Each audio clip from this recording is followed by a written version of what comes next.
Today I want to talk about Isaiah 53. But before I do that, I want to talk a little bit more about what went on in the Old Testament prior to the times of Jesus' coming. It's pretty well established throughout the Old Testament or the Old Covenant of Judaism that that would not be the last covenant. And the way it's put in Ezekiel, Ezekiel 16, starting at um, we'll start at verse 60. He says, "Yet I will remember the covenant I made with you in the days of your youth, and I will establish an everlasting covenant with you." In other words, a different one. An everlasting covenant with you. Then you will remember your ways and be ashamed, and you will receive your sisters, both those older than you and those younger. I will give them to you as daughters, but not on the basis of my covenant with you. In other words, this you're not getting this because of that covenant. So I will establish my covenant with you, and you will know that I am the Lord. Then, when I make atonement for you, uh, for all you have done, you will remember and be ashamed, and never again open your mouth because of your humiliation, declares the sovereign Lord. So it was pretty well understood by the prophets and those who taught, the rabbis, and that another covenant was coming. Probably the most succinct telling of that covenant is found in Isaiah 53. So we'll go there now. And I'll actually start in Isaiah 52, verse 13.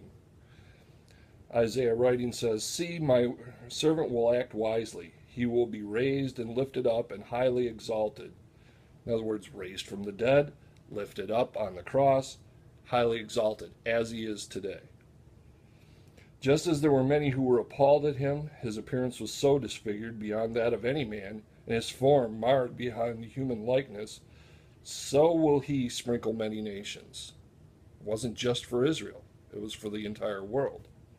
And kings will shut their mouths because of him. For what they were told, they will see, not told, they will see, and what they have not heard, they will understand. So they were told this through the prophets long before the time of Christ. Now, how is that going to be accomplished? I mean, being able to look back through time, we can see what God means by raised, lifted up, highly exalted. We get to understand those looking back through the prism of the new covenant God established through his Son, Jesus Christ. But Isaiah 53 goes on into a little more depth. Okay, that was a general leading in. Now he gets more specific. "Who has believed our message, and to whom has the arm of the Lord been revealed?" Faith was going to be the key to this new covenant. Who has believed our message, and to whom has the arm of the Lord been revealed? It would be the Lord who reveals to people what he wants them to know. "He grew up before him like a tender shoot, and like a root out of dry ground. He had no beauty or majesty to attract us to him, nothing in his appearance that we should desire him." He was going to be a man just by appearance like all other men. When he would be small, he would grow up, he would be somebody that you could pass on the street and not know that he was the Son of God. "He was despised and rejected by man, a man of sorrows and familiar with suffering, like one from whom men hide their faces. He was despised, and we esteemed him not." That's what turned out to happen in his lifetime.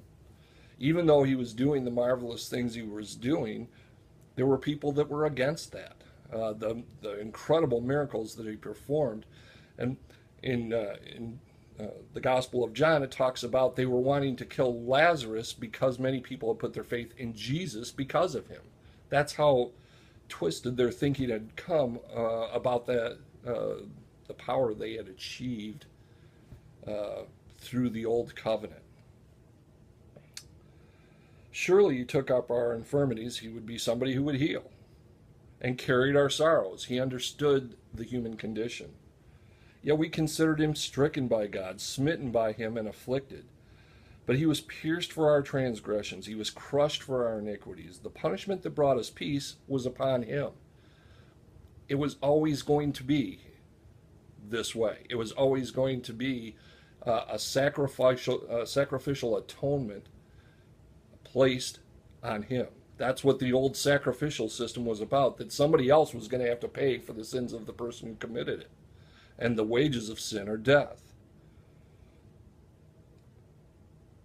And he was pierced for our transgressions. The spear, the nails in the hand or wrist and the feet, clearly pierced. And by his wounds we were healed. It's because the punishment was upon him that we were able to have forgiveness. We all, like sheep, have gone astray. Each of us has turned to his own way. You know, all have sinned and fall short of the glory of God, is the way Paul writes it in Romans. And the Lord has laid on him the iniquity of us all. Sacrificial atonement. It was always going to be that way. He was oppressed and afflicted, yet he did not open his mouth. As he was being tried, they were asking him questions, he wouldn't say anything. He was led like a lamb to the slaughter, and as a sheep before her shearers is silent, so he did not open his mouth. By oppression and judgment he was taken away. He had a trial. And who can speak of his descendants? He was never married. He was never married in his human life. So that idea, I mean, it has been floating around for a long time, but he didn't get married. He didn't have children. So you can put that to rest. That puts that idea to rest. For he was cut off from the land of the living. He was going to die. For the transgression of my people, he was stricken. Again, atonement made. Vicarious atonement. He was assigned a grave with the wicked and with the rich in his death. Exactly what happened. Joseph of Arimathea, rich guy, allows him to use his tomb. Though he had done no violence, nor was any deceit in his mouth. They didn't have anything against him. What he was put to death for was, the high priest says, tell us plainly if you are the Son of the living God. And he said, yeah, it's as you say. I'm paraphrasing, of course. But that's what he was put to death for, was the blasphemy that he said he was the Son of God. But no deceit was in his mouth. Yet it was the Lord's will to crush him and cause him to suffer. And though the Lord makes his life a guilt offering, again, vicarious sacrificial atonement, he will see his offspring and prolong his days. He would be able to, he was always going to rise from the dead. That to show that he was the Son of God with power. And the will of the Lord will prosper in his hand. The church has taken a lot of heat, well, really through the centuries, but more recently about some of the things that the church has done in the past. But there has been no greater force for good in the world than the church over these last 2,000 years. I mean, I'm not going to go into the many accomplishments of that God had done through his church, but there are many. There are many. And it doesn't take a long look to see that. After the suffering of his soul, he will see the light of life and be satisfied. After he suffered, he would be raised from the dead. By his knowledge, my righteous servant will justify many. Or as it's put in some cases, by knowledge of him. My righteous servant will justify many, and he will bear their iniquities. He paid the price for our sins. Therefore I'll give him a portion among the great, and he will divide the spoils with the strong, because he poured out his life unto death, and was numbered with the transgressors. For he bore the sin of many, and made intercession for the transgressors. Isaiah wrote this. His prophecy time was somewhere between 680 BC and 720 BC, roughly. Jesus was born, so we think, around 4 BC.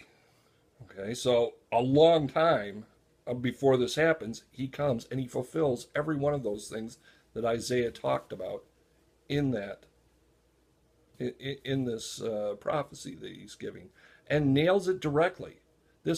And see, like I said, you could go back into Genesis and find many ideas that the final covenant was not going to be the covenant made with Moses and with the Israelites there. That was just going to be the purpose of the Ten Commandments is not a rule book for living, but so much as to make us aware of our sinful nature, to make us aware of the sins that we do, and that we can turn to God for healing through Jesus Christ now, because he bore in his body on the cross the penalty for sin, which was death, that entered the world in the Garden of Eden. So understand that this is not, the new covenant was not something that came out of nowhere with no warning. This was something God had been telling the Israelites, the descendants of Abraham, Isaac, and Jacob, for centuries. For centuries. So understand that that was the way it was going to be. And the fact that Jesus fulfilled it perfectly by the gospel tellings tells you just how accurate that was. And again, is further proof of the ability of God to tell us what the future would be, because he's the only one who knows everything. So we can look back, and I'm going to have one more talk about prophecy before I move on into other subjects. But understand this, that the prophecy that's in the Bible is, I mean, sometimes it's really hard to figure out, but when it's like this, like Isaiah 53, this is very direct. This is very telling about what the role of the Messiah would be. And he fulfilled it perfectly. So, understand this. You know, while there is still breath in your body, while there is still a today for you, there's an opportunity for you to come to know the forgiveness that comes through Jesus Christ. Don't throw that away. Everything else that you're pursuing in your lives are things that they're temporary things. And I'm as guilty of that as anybody. You know, I have to earn my living just like anybody else. And we get distracted. Understand that. This is the only thing that has eternal consequences, is Jesus and your relationship to him or against him. Decide this day to seek him with your whole heart. And if you do that, you'll find him. So, thanks for tuning in. Leave any comments that you want. One more section in this particular series, and then we'll move on from there. But if you have any questions or comments, please leave them. Feel free to drop a line. Take care and have a great day.